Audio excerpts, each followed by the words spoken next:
Ақтөбе қалалық орталық мешіті ұсынады. Алхамдулилля, вассалату вассаламу ала расулилля. Ассаламу алейкум, құрметті жамағат. Бүгін біз келесі дәрісімізді жалғастырамыз. Бүгінгі кезекте джим әрпі. Жазылу үлгісі жеке жазылғанда бұлай жазылады. Сөз басында. Мына басынан басталады, сосын бұлай жалғастырасың. Сөз ортасында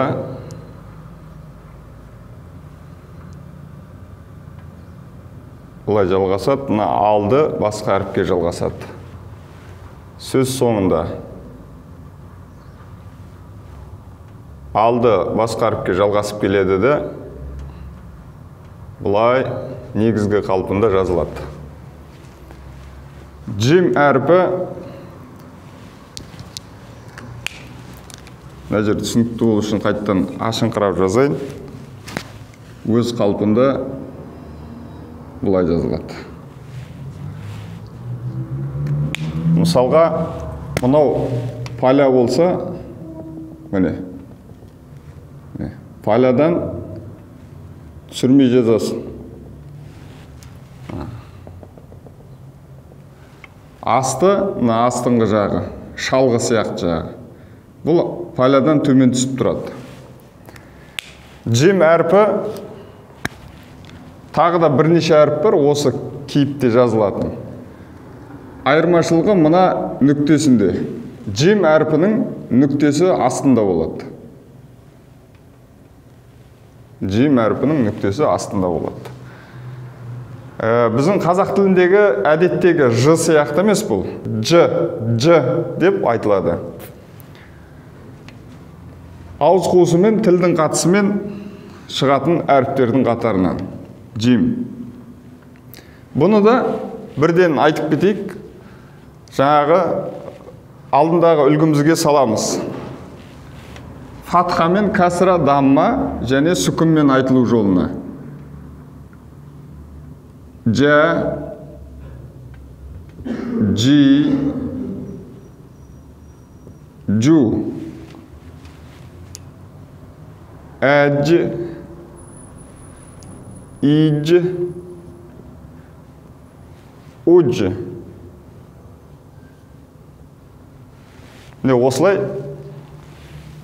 жаңа махраж шығару жолы осы әдіспен кете береміз. Жа, жи, жу, әж, иж, уж деп. Жазылу үлгісі мына жоғарыдағыдай. Келесі әріп бізде ха. Мына жерден қалдырайық бұл әріпті. Ха әрпі. Ол да жазылуы осындай. Ха негізгі үлгісі. Жеке дара тұрған кезде. Сөз басында, сөз ортасында, сөз соңында. Ха әрпі тамақтың қысылуы арқылы шығады. Жазылу үлгісі мына джим сияқты, джимнің айырмашылығы нүктесінде болса, ха әрпінде ешқандай нүкте ештеңе жоқ. Осылай жазылады. Ха, хи, ху. Ха, хи, ху. Ах, их, ух. Міне осылай шығару жолын қалыптастырамыз. Ха, хи, ху, ах, их, ух деп. Келесі әріп бізде ха. Сөз жеке дара тұрғанда жазылу үлгісі бәрінде бірдей.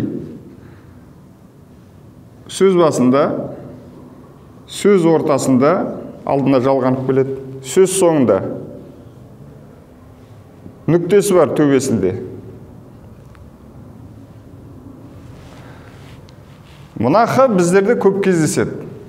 Х.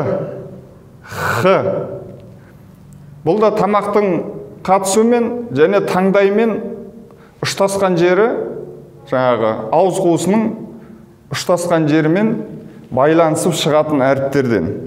Х, ха.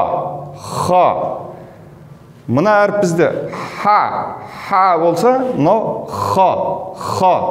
Жуан әріптерден. Ха, хи, ху, ах, их, ух. Осылай шығарамыз. Мына екі әріп бұлай қарап тұрсаң ұқсас. Ха мен ха.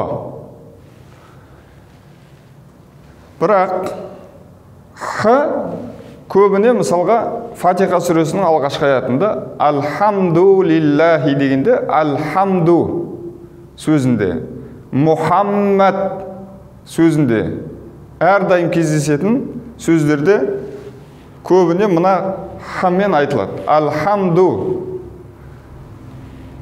Мысалға екеуінің айырмашылығын айтайық. Екеуі ұқсас. Онда тұрған не бар десек, бізде көп сөз мағынасы өзгермейтін болса, бұларда мағына өзгереді. Мысалға,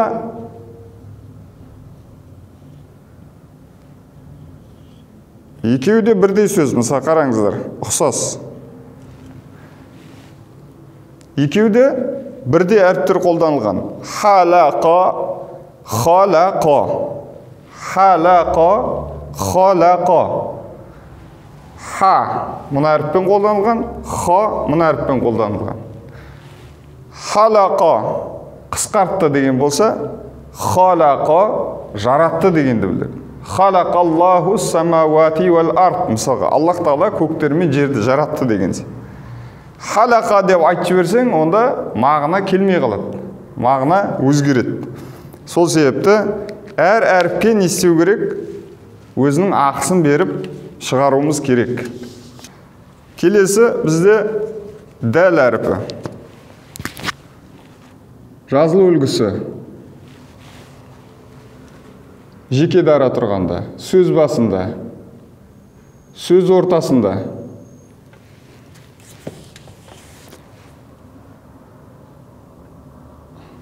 Сөз соңында.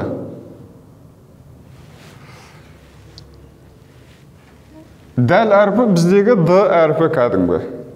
Д әрпі. Жіңішке айтасың. Дәл әрпі жеке тұрғанда осылай жазылады, сөз басында да осындай қалпында жазылады, сөз ортасында өзі басқа әріпке жалғанып келеді де, өзі басқа әріпті жалғамайды. Және сөз соңында өзі жалғанып келіп, осылай аяқталады, әдеттегі күйінде. Айтылу үлгісіне тоқталсақ, дә, ди, ду, әд, ид, уд. Осы әріптер, мына д әрпі әсіресе, бізде бар әріп болғанмен, араб тілінде қолданған кезде д деп осылай шығармасаң, әріпті нақты шығармасаң, біздердегі т әріпіне ұқсап кетеді. Мысалға, ғабид деген сөз болса, мысалы, ғабид.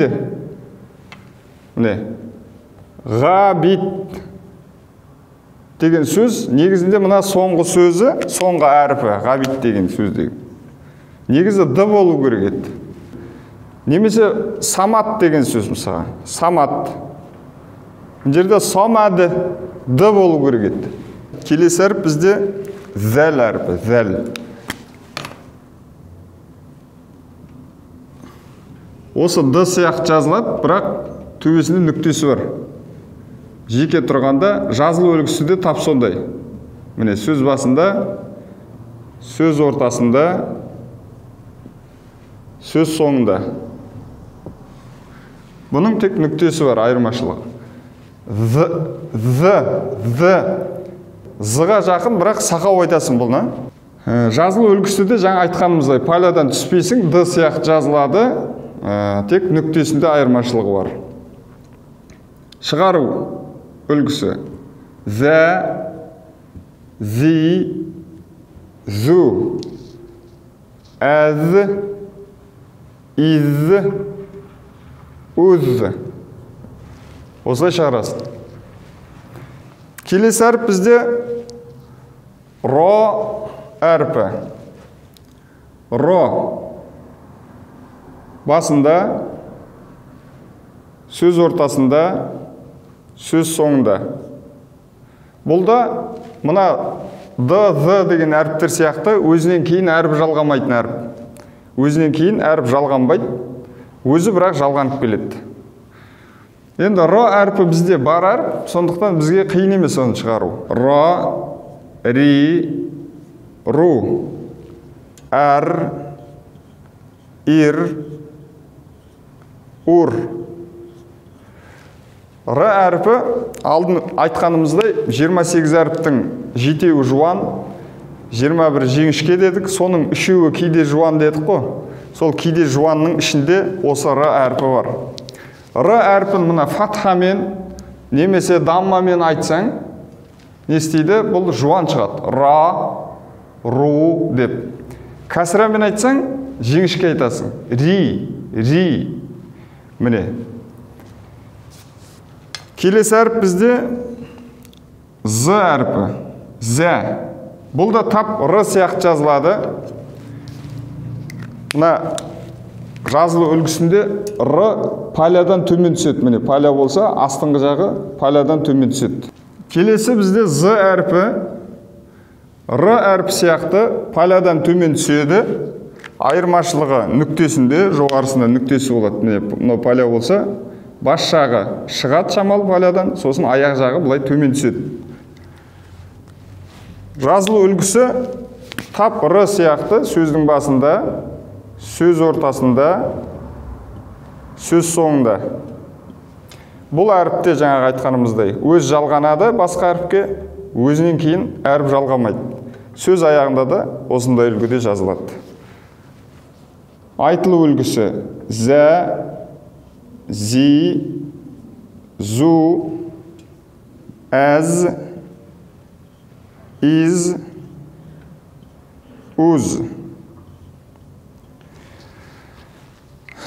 Осы әріптермен бүгінше тоқталамыз. Ахир дауана алхамдулилlah, уассалату вассаламу ала расулилlah.